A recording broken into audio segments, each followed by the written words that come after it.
Oui, merci Madame la Présidente. Madame la Ministre, permettez-moi de regretter l'absence de Madame Catherine Vautrin, ministre de la Santé, ce matin, que j'ai pourtant pu accueillir à Laon vendredi dernier. Et ma question va porter sur l'établissement public de santé mentale départemental de l'Aisne, qui se situe à quelques kilomètres de Laon, sur la commune de Prémontré, dans ma circonscription. À plusieurs reprises, lors de visites, j'ai pu observer et être alerté sur la situation actuelle de cet établissement. Il y a un manque de personnel alarmant, notamment depuis la fermeture de 70 lits sur le secteur de Saint-Quentin. Prémontré, qui compte des centaines de personnes, patients et personnels, a besoin de moyens supplémentaires pour une vraie réhabilitation des structures vieillissantes afin d'accueillir au mieux les patients.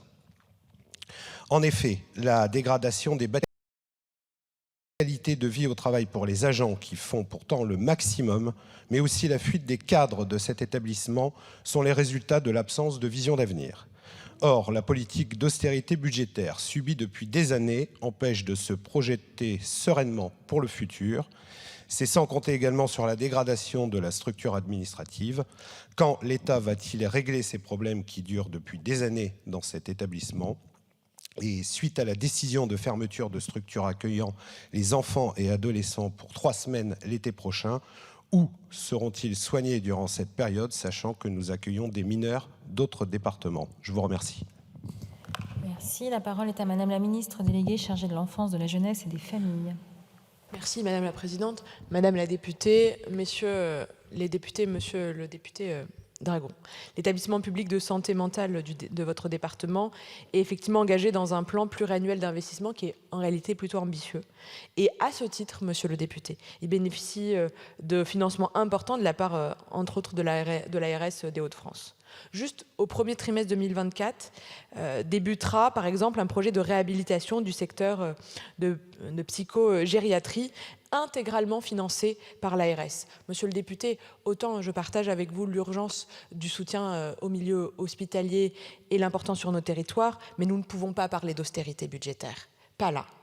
L'établissement a par ailleurs bénéficié d'un volet investissement Ségur de la santé avec l'octroi de 6,2 millions d'euros d'aide pour la restauration de ses capacités financières. La direction de l'établissement a fait d'ailleurs, et vous l'avez rappelé puisque c'est une urgence, de la qualité de vie au travail un axe majeur pour le projet d'établissement 2023-2027. Et ce projet prévoit notamment l'aménagement, c'est qu'un exemple, d'espaces de détente pour le personnel. On peut citer également des innovations beaucoup plus récentes qui sont d'ailleurs remontées par les agents eux-mêmes. Et je crois que c'est l'intelligence et l'importance du dialogue social. Avec la mise en place de la semaine de 4 jours dans le cadre de ce fameux dialogue social nécessaire, mais aussi dans le cadre d'une gouvernance qui est particulièrement impliquée. Alors, vous avez également parlé de la fermeture ponctuelle qui a été annoncée pour cette unité d'hospitalisation complète en psychiatrie de l'enfant et de l'adolescent. Et celle-ci a été décidée sur la base, en réalité, d'une baisse significative de l'activité sur cette période-là spécifiquement, parce que nous connaissons la situation de la santé mentale aujourd'hui des enfants et des adolescents, qui est particulièrement préoccupante et sur laquelle il y a des travaux en cours. Toutefois, la continuité des soins pour ces publics sera bien assurée, Monsieur le député, avec 5 centres médico-psychologiques et 4 unités d'hospitalisation 2 jours sur le territoire. Le tout dans une logique de recherche d'alternatives à l'hospitalisation conforme, en fait, d'une certaine manière, au virage ambulatoire qui est souhaité en matière de santé mentale. Enfin, sur la question des besoins complémentaires qui seraient nés du volume d'activités supplémentaires, liés plutôt à la désectorisation que vous avez rappelée, mais en tout cas désectorisation temporaire,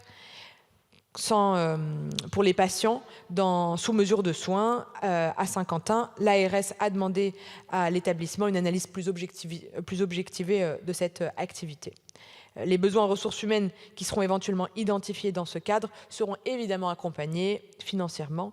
Et à ce stade, le premier bilan à 3 mois de cette désectorisation temporaire montre un accroissement global de l'activité de l'établissement sans que ce dernier, en tout cas, n'indique ou ne fasse remonter de difficultés pour l'assurer. Voilà, Monsieur le député, les informations plus spécifiques sur votre question transmises par le ministre de la Santé. Je vous remercie. Merci Madame la Ministre. Monsieur le député. Oui. Merci Madame la Présidente. Madame la Ministre, j'entends vos réponses. J'ai passé 4 heures dans cet hôpital il y a quelques semaines. Au moment où j'y suis allé, j'ai relevé néanmoins une absence de DRH depuis plus d'1 an, une absence de bilan social depuis plusieurs années pourtant obligatoire, une absence de directeur des soins, c'est un cadre supérieur qui fait la fonction en attendant, une absence de présence médicale suite à des départs à la retraite et au manque de candidature, une absence de directeur financier depuis plusieurs années, une multiplication des actes administratifs par les soignants, ils sont de plus en plus devant les écrans au détriment du patient, des hospitalisations de patients sous contrainte dans des structures inadaptées, pas de chambres d'isolement, fermeture des pavillons, portes ouvertes. Les travaux de réparation liés à un incendie en octobre 2022 ne sont toujours pas terminés.